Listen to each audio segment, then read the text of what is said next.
دوستو السلام علیکم۔ آج ایک بہت اچھے دوست نے ایک کوٹیشن بھجوائی جس کو میں آپ کے ساتھ پہلے پڑھوں گا اور پھر اس کا اردو ترجمہ پڑھوں گا اور اس کے بعد اس کو سمجھنے کی کوشش کریں گے۔ تو وہ کال یا کوٹ کچھ ایسے ہے: the account of peace and happiness is credited when God is remembered but debited when he is forgotten. ترجمہ: دل کا امن اور خوشی کا کھاتا اس وقت بھر جاتا ہے جب اللہ کو یاد کیا جائے، اور خالی ہو جاتا ہے جب اسے بھلا دیا جائے۔ دوستو، اس بات کو سمجھنے کے لیے چلیں ایک کام کرتے ہیں۔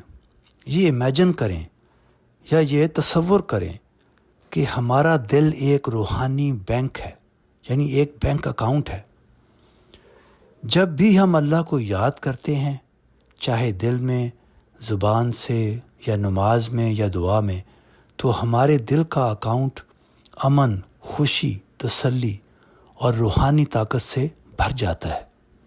لیکن جب ہم اللہ کو بھول جاتے ہیں کسی وجہ سے بھی، تو یہ اکاؤنٹ خالی ہونے لگتا ہے۔ پھر دل میں بے چینی، غم، پریشانی اور الجھن پیدا ہوتی ہے۔ تو دوستو، اس سے یہ پتہ چلا کہ ہم جتنا زیادہ اللہ کو یاد کریں گے اتنا ہی دل کو سکون اور روشنی ملے گی۔ جتنا زیادہ بھولیں گے اتنا ہی اندر کا اندھیرا بڑھے گا۔ دوستو، اس پیغام پہ جب میں نے غور کیا تو معلوم ہوا کہ یہ پیغام قرآن مجید کی تعلیمات کے بالکل مطابق ہے۔ اگر یہ کہا جائے تو بالکل ٹھیک ہوگا کہ یہ پیغام ایکچولی قرآن میں ہی روٹڈ ہے، یعنی اس کی بنیاد ہی وہاں پہ ہے۔ چلیں اس پوائنٹ کو سمجھنے کے لیے کچھ قرآن کی آیات پہ غور کرتے ہیں۔ نمبر 1، اللہ تعالیٰ سورہ رعد میں فرماتے ہیں: یاد رکھو، دلوں کو اطمینان صرف اللہ ہی کی یاد سے حاصل ہوتا ہے۔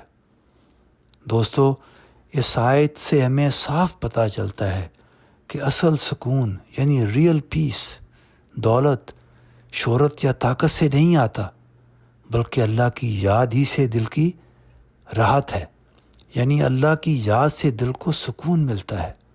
تو اس سے ہمیں یہ پتہ چلا کہ سکون اللہ کی یاد سے آتا ہے، کسی چیز سے نہیں آتا۔ دوسری آیت کو دیکھتے ہیں۔ اللہ تعالیٰ سورہ طٰہٰ کی 124 نمبر آیت میں فرماتے ہیں: اور جو میری یاد سے منہ موڑے گا اس کی زندگی تنگی اور پریشانی میں گزرے گی۔ دوستو، اس آیت سے ہمیں صاف معلوم ہوتا ہے کہ جب ہم اللہ کو بھول جاتے ہیں تو دنیا کا بوجھ ہم خود اٹھاتے ہیں اور پھر دل بے چین اور زندگی بھاری لگنے لگتی ہے۔ تو دوستو، یہ اللہ کو بھلانے کا بہت خطرناک نتیجہ ہے۔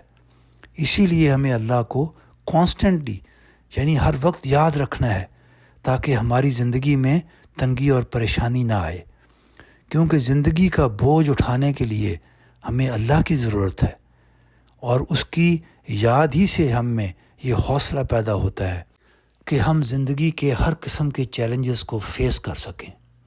تو دوستو، آگے چلتے ہیں۔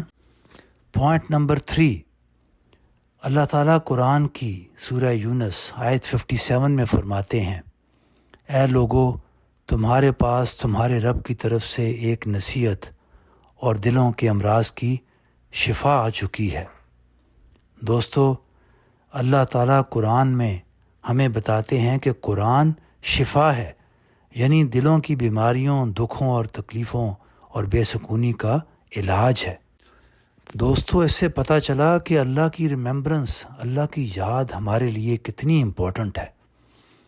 دوستو، اس ساری بات کا خلاصہ کچھ ایسے ہے کہ جیسے جسم کو زندہ رہنے کے لیے غذا چاہیے، ویسے سول کو، نفس کو جینے کے لیے اللہ کی یاد چاہیے۔ یعنی ہم ایکچولی نفس ہیں، اس جسم کے اندر بیٹھے اس جسم کو چلا رہے ہیں۔ اس سول کو، اس نفس کو زندہ رہنے کے لیے اللہ کی یاد چاہیے کانسٹنٹلی، یہی اس کی غذا ہے۔ جب اللہ کو یاد کرتے ہیں تو دل روشن ہو جاتا ہے۔ دوستو، یہ جب دل کی بات آتی ہے، یہ ایکچولی ہمارے نفس کی طرف اشارہ کرتا ہے، یعنی جو میں اندر بیٹھا ہوا ہوں نفس، اس کو اللہ تعالیٰ دل سے آئیڈینٹیفائی کرتے ہیں۔ تو دوستو، اس سے پتہ چلا کہ اللہ کی یاد کتنی امپورٹنٹ ہے، اور جب اللہ کو بھول جاتے ہیں تو دل اندھیرے میں ڈوب جاتا ہے، یعنی جو نفس ہے وہ اندھیرے میں چلا جاتا ہے۔ ہم یہ کیسے افورڈ کر سکتے ہیں؟ تو دوستو، آج یہ پتہ چلا کہ اللہ کی یاد کوئی ریچول نہیں، بلکہ یہ ہماری پیس اور ہیپینس کی چابی ہے۔ تو چلیں آج سے یہ تہیہ کریں کہ ہم اپنے رب کو، اپنے اللہ کو جانیں گے، پہچانیں گے، کیونکہ یہ جان اور پہچان ہی سے ہمارا اس سے تعلق شروع ہوگا، اور پھر اس کو مضبوط کریں گے، اور مضبوط کرنے کے ساتھ ساتھ پھر اس کا کلام یعنی اس کا ورڈ پڑھیں گے، قرآن کو پڑھیں گے۔ تو اس سے کیا ہوگا؟ یہ ریممبرنس کی ہماری ایک روٹین بنے گی، اور جب ہم اس طرح اللہ کو یاد کریں گے، یعنی ہر وقت نماز کے تھرو، چلتے پھرتے، دعاؤں کے ذریعے سے، تو انشاءاللہ ہمارے اندر جینے کا حوصلہ پیدا ہوگا، اور اللہ کی یاد ہمیں ہر وقت ایک بہترین مینٹل سٹیٹ میں رکھے گی۔ تو دوستو، آج کے لیے اتنا ہی بہت۔ انشاءاللہ دوبارہ جلد اکٹھے ہوں گے۔ السلام علیکم۔